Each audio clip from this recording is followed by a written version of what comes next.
We have the pleasure now to have with us on Native International Mrs. Frederika Mejer. She's a representative of the United Nations Population Fund here in Egypt. Pleasure and honor to have you on Native International.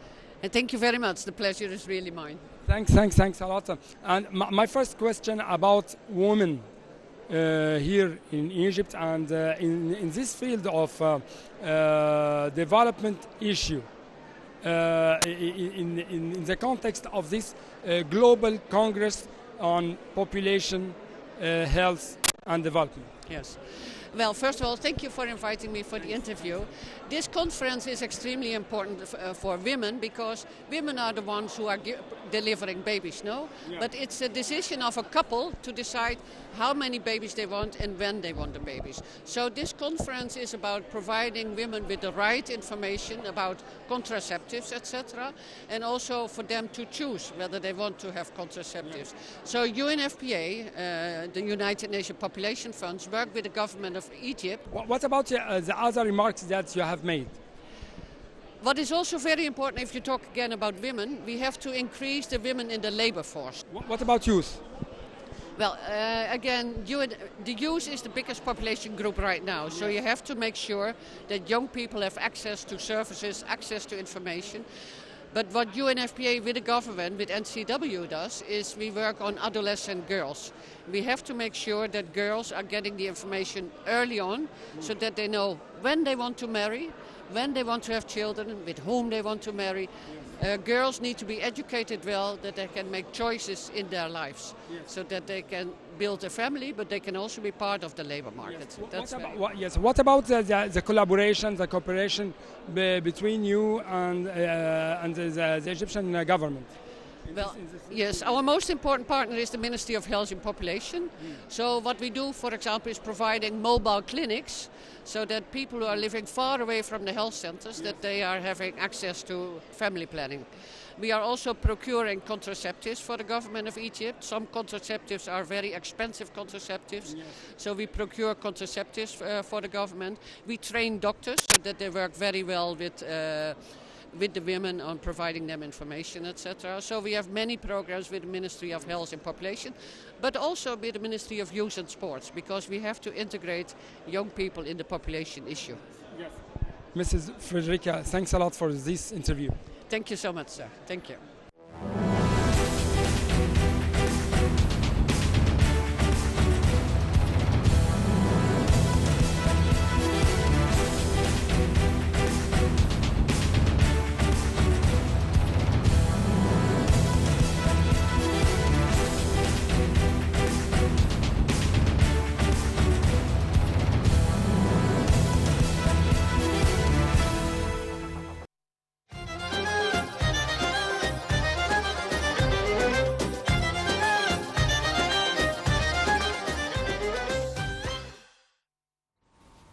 Welcome back, dear viewers. And also, as President Fattah el-Sisi inaugurated the Global Congress on Population Health and Development at the new administrative capital on Tuesday, he warned that financial resources directed to education cannot be increased under the increased population rate. He said Africa's population is projected to reach 1.6 billion in the near future, adding that overpopulation is one of the biggest challenges facing Egypt.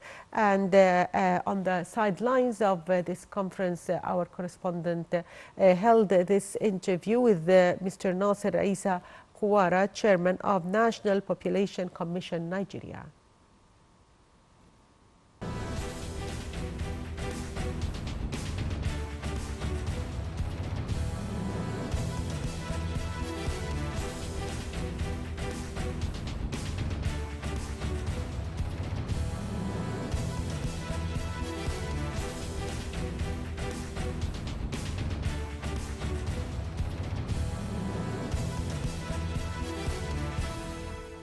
On the sidelines of this gathering on the Global Congress on Population Health and Development, we have the pleasure now to have with us on Native International Mr. Nasser Isa Kawara, the Nigerian Chairman of National Population Commission. A pleasure, sir, to have you on Native International.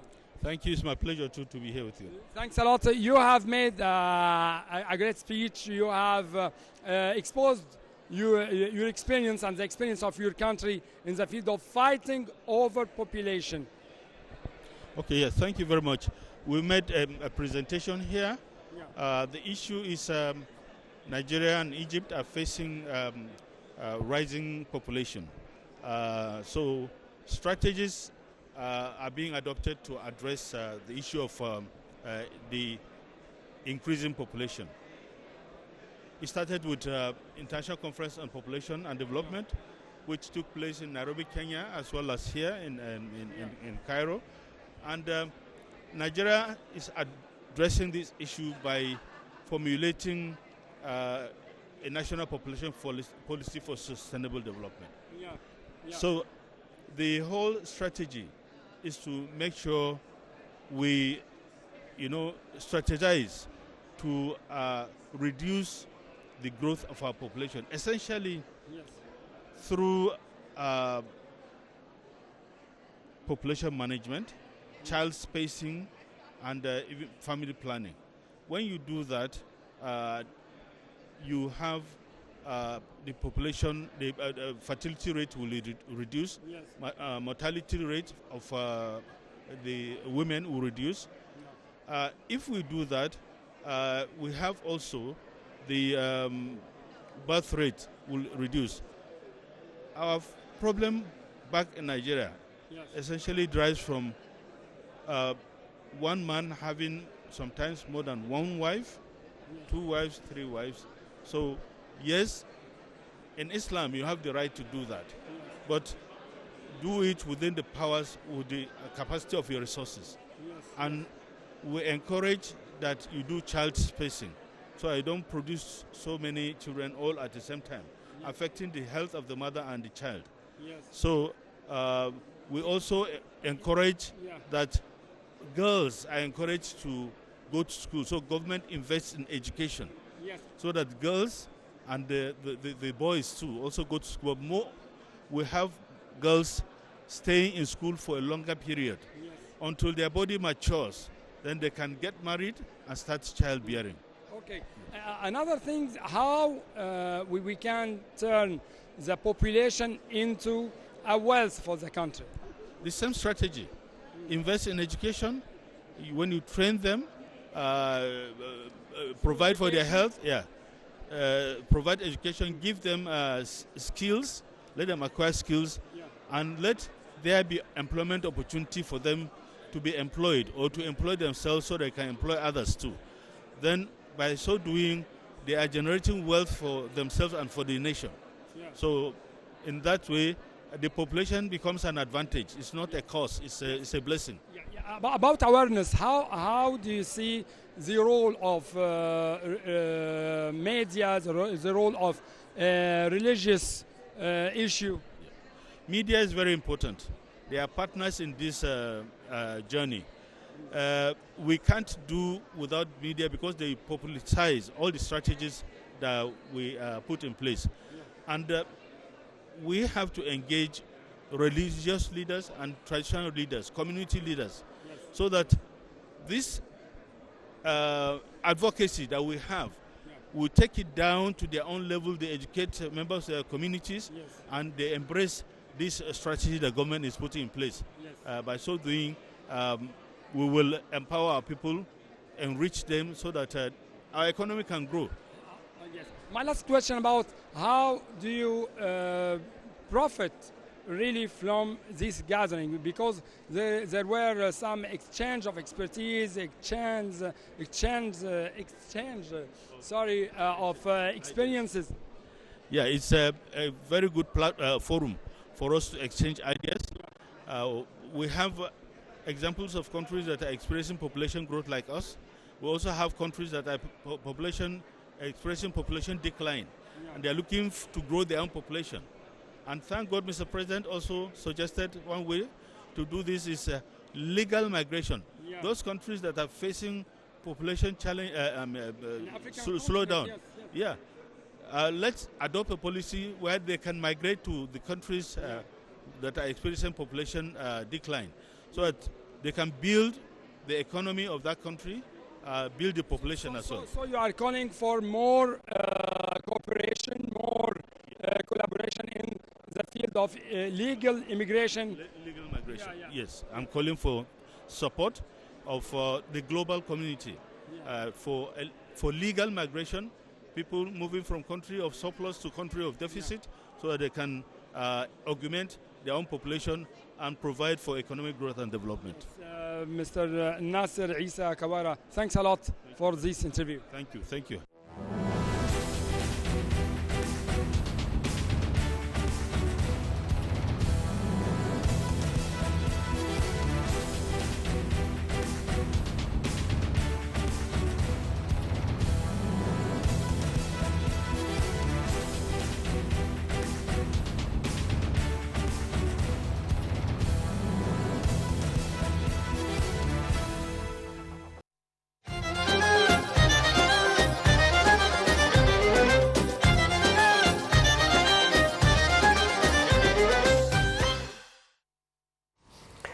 Welcome back, dear viewers. And also on the sidelines of the population conference, Nile TV's correspondent Hani Farag conducted this interview with Dr. Layla Bakr, and she is the regional director for Arab states in the UNFPA, the UN Agency for Reproductive Health.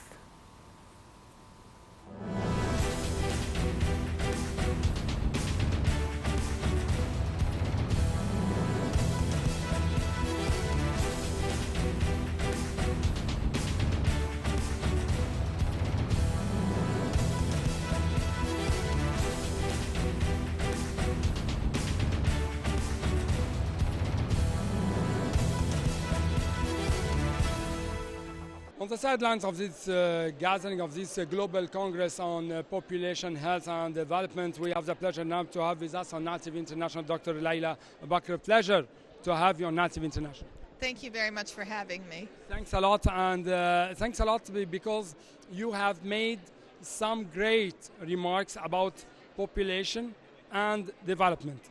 So can you tell us more about these remarks?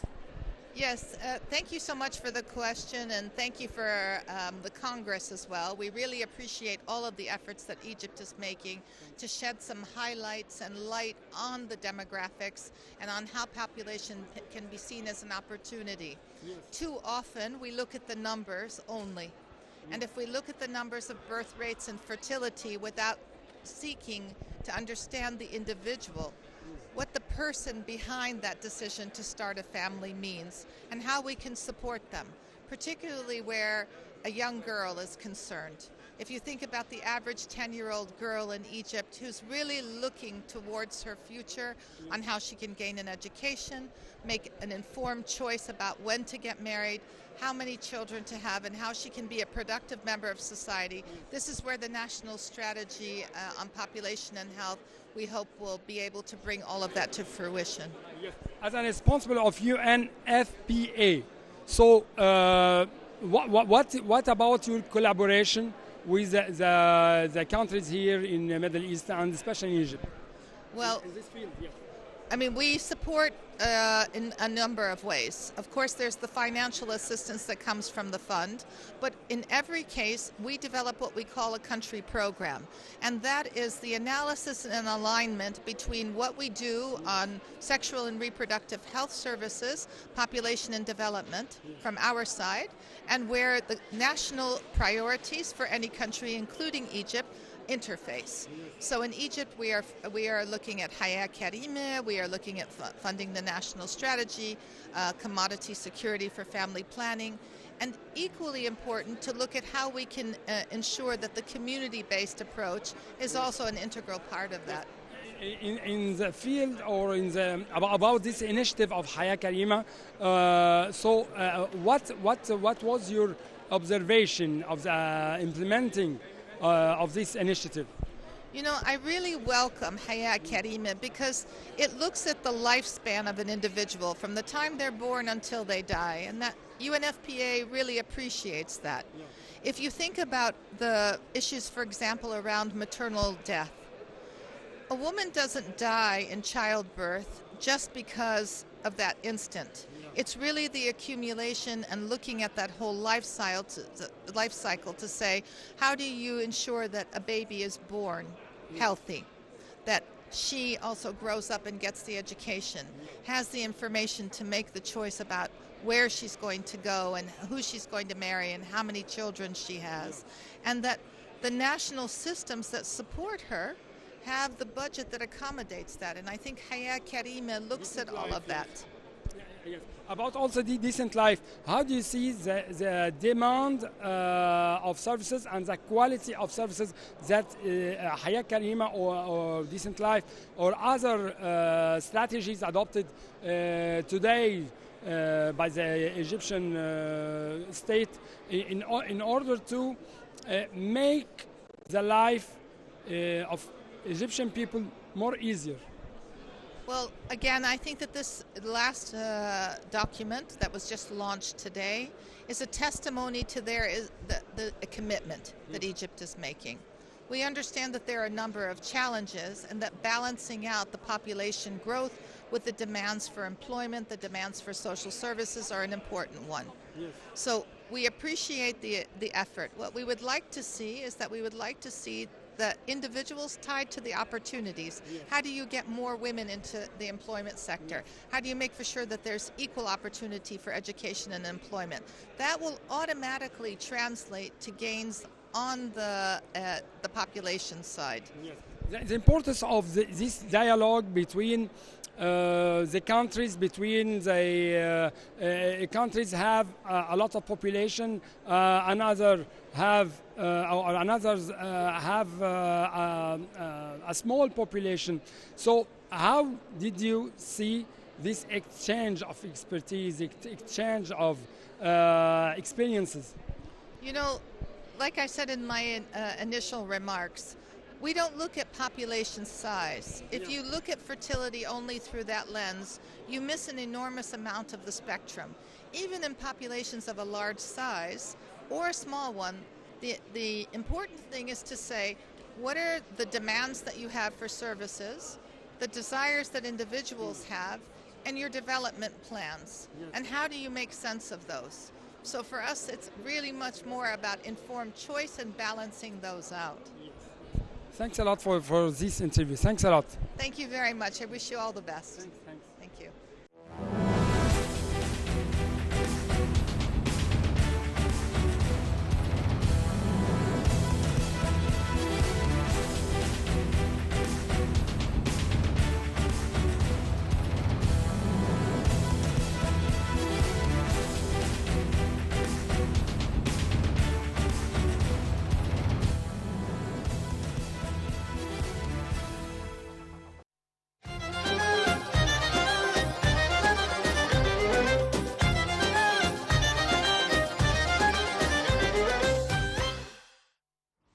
Welcome back, dear viewers. And the Minister of Health and Population, Dr. Khaled Abdel Ghaffar, launched the National Population and Development Strategy 2023-2030 at the Global Congress on Population, Health and Development on Tuesday.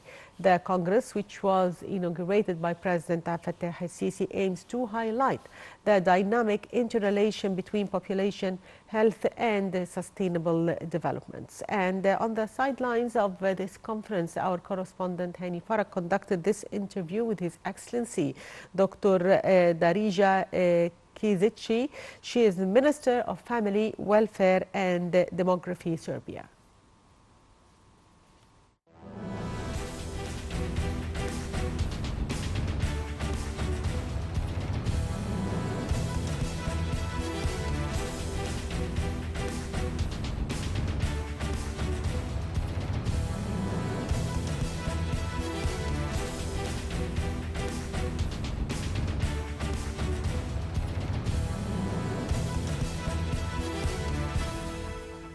So we have the honor now to have with us on Night TV International the Serbian Minister of Family, Darija Kizic. Pleasure and honored to have you on Night TV International. Really, it's a great pleasure to be here. Thanks a lot, and you have made a great session. You have exposed your experience in your country. First of all, congratulations to your country for organization of this magnificent conference in this beautiful building, and we had a great opportunity to discuss about very important issues related to population changes, relating to the health and development, and it was a great opportunity for all of us to share our experiences, yes, and to discuss about it. And there were, as an example, small population and a huge population. Yes, we noticed that the population is a dynamic matter. It's I could say it is alive because on one side we talk about overpopulation as a huge problem, and on the other side we talk about depopulation, like also a big challenge. For example, my country, Serbia, is experiencing depopulation trend and aging population, and also it's very interesting that we are experience two different things on the two different sides of the population story, and the both of us have some kind of challenge. About challenges and about impacts on the growth or economic growth, how do you have take some measures on the ground in order to fight this small population, in order to make more fertility? You know, over the past decades, we did a lot, especially in terms encouragement of younger people to have a family and to decide to have a child or children, which is better. And we introduced a lot of incentives, parental incentives, housing incentives.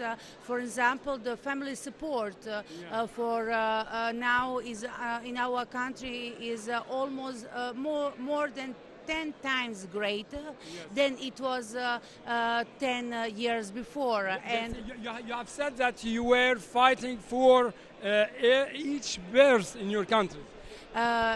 Yes, and I also need to say that after years of this measure, which we introduced, finally we have some good results.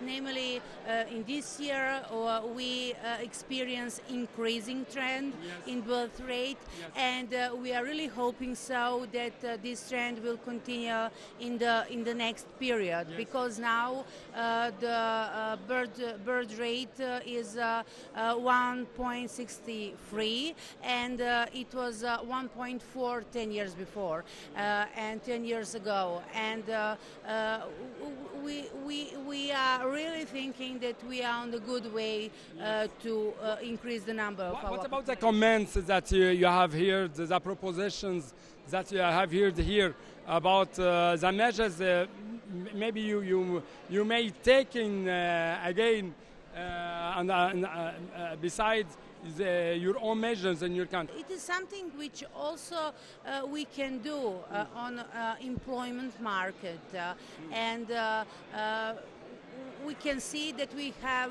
the part of the world where we have overpopulation, the part of the world where we have increasing trend in the population size, and that kind of positive migration is something which could be very effective, especially on the labor market.